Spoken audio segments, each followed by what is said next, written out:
अर्जुन, तुम्हारी परेशानियों का कारण सिर्फ तुम्हारा बाहरी संसार नहीं है।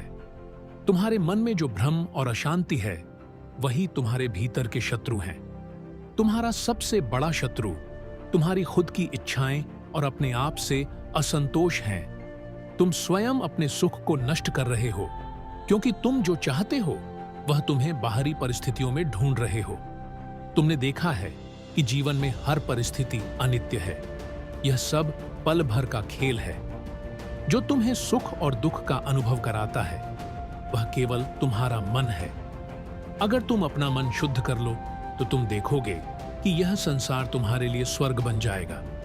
तुम सोचते हो कि जब बाहरी परिस्थितियां ठीक होंगी, तभी तुम खुश रहोगे, लेकिन सच्चाई यह है कि तुम्हारी खुशी का आधार कभी भी बाहर नहीं हो सकता। यह केवल तुम्हारे भीतर ही मौजूद है।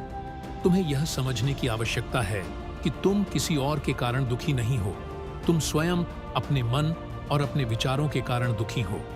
तुम जितना अधिक बाहरी परिणामों पर ध्यान लगाओगे, उतना ही तुम अपने सुख को खोते जाओगे। जैसे एक गहरी नदी में तुम्हारी नाव रुकी हुई हो और तुम उसे फंसाने के बजाय नदी के बहाव का पालन करो, वैसे ही तुम्हें जीवन के अनुभवों को बिना चिपके हुए, बिना अपनी इच्छाओं के नियंत्रण में सहजता से स्वीकार करना होगा। तुम्हारी सोच में बदलाव की जरूरत है। मनुष्य के असली शत्रु उसके निरंतर बदलते विचार और इच्छाएं हैं। जब तुम अपनी इच्छाओं पर काबू पालोगे, तब तुम सच्चे सुख को अनुभव करोगे। तुम जब तक अपनी आत्मा की आवाज को नहीं सुनोगे, तब तक बाहरी परिस्थितियां तुम्हारे मन को नियंत्रण में रखेगी। याद रखो, जो व्यक्ति आत्मा के साथ जुड़ा हुआ है, उसे किसी बाहरी असफलता या सफलता का कोई असर नहीं होता।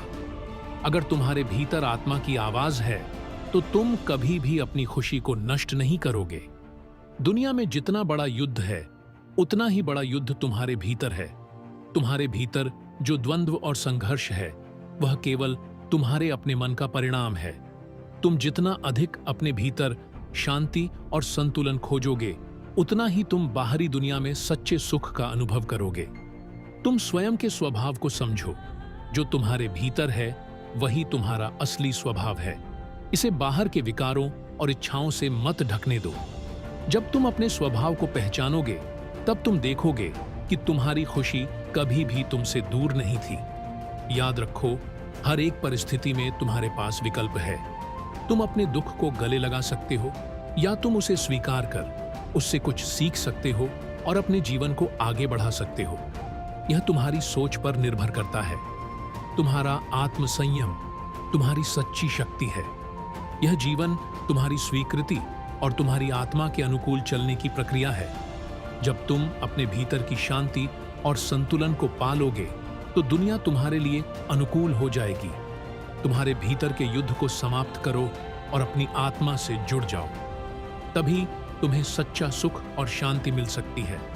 तो यह मत समझो कि तुम केवल बाहरी परिस्थितियों के कारण दुखी हो।